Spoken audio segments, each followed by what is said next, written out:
أعوذ بالله من الشيطان الرجيم. بسم الله الرحمن الرحيم. الرحمن علم القرآن، خلق الإنسان علمه البيان. الشمس والقمر بحسبان، والنجم والشجر يسجدان. والسماء رفعها ووضع الميزان، ألا تطغوا في الميزان، فأقيموا الوزن بالقسط ولا تخسروا الميزان. والأرض وضعها للأنام، فيها فاكهة والنخل ذات الأكمام، والحب ذو العصف والريحان. فبأي آلاء ربكما تكذبان؟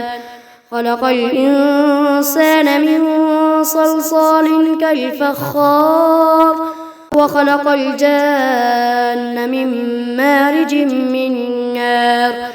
فبأي آلاء ربكما تكذبان؟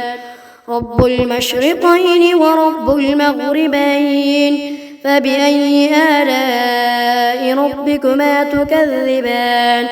مرج البحرين يلتقيان، بينهما برزخ لا يبغيان.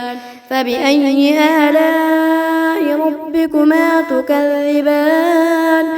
يخرج منهما اللؤلؤ والمرجان. فبأي آلاء ربكما تكذبان؟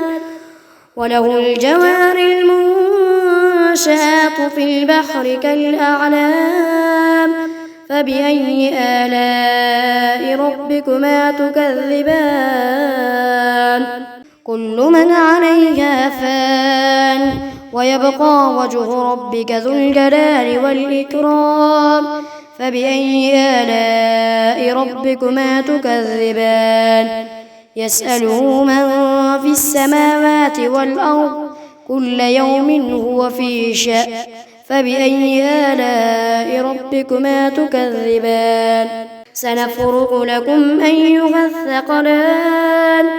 فبأي آلاء ربكما تكذبان؟ يا معشر الجن والإنس إن استطعتم أن تنفذوا من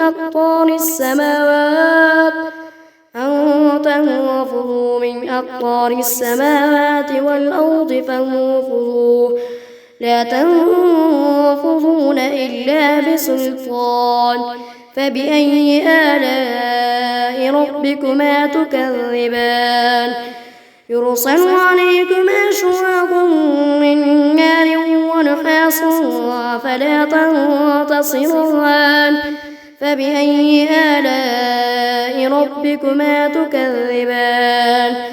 فإذا انشقت السماء فكانت وردة كالدهان. فبأي آلاء ربكما تكذبان؟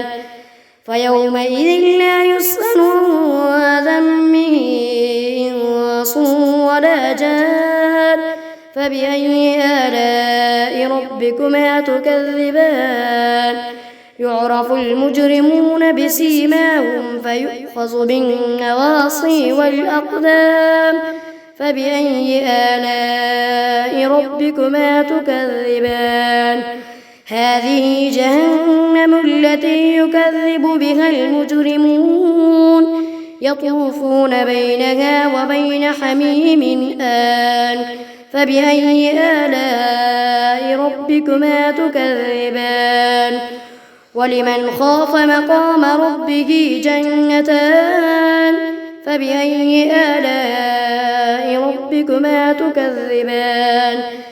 ذواتا أفنان. فبأي آلاء ربكما تكذبان؟ فيهما عينان تجريان. فبأي آلاء ربكما تكذبان؟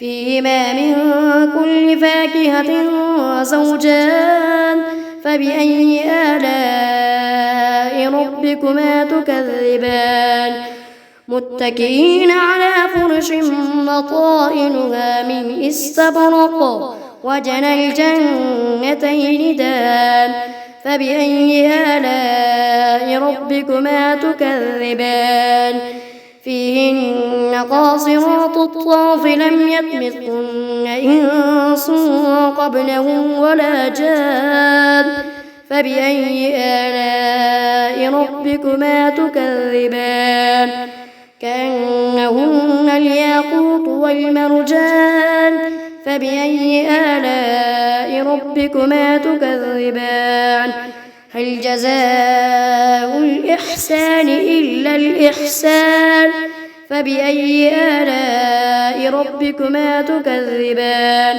ومن دونهما جنتان فبأي آلاء ربكما تكذبان مدهامتان فبأي آلاء ربكما تكذبان فيهما عينان نضاختان فبأي آلاء ربكما تكذبان فيهما فاكهة ونخل ورمان فبأي آلاء ربكما تكذبان فيهن خيرات حسان فبأي آلاء ربكما تكذبان حور مقصورات في الخيام فبأي آلاء ربكما تكذبان لم يطمثهن إنس قبلهم ولا جان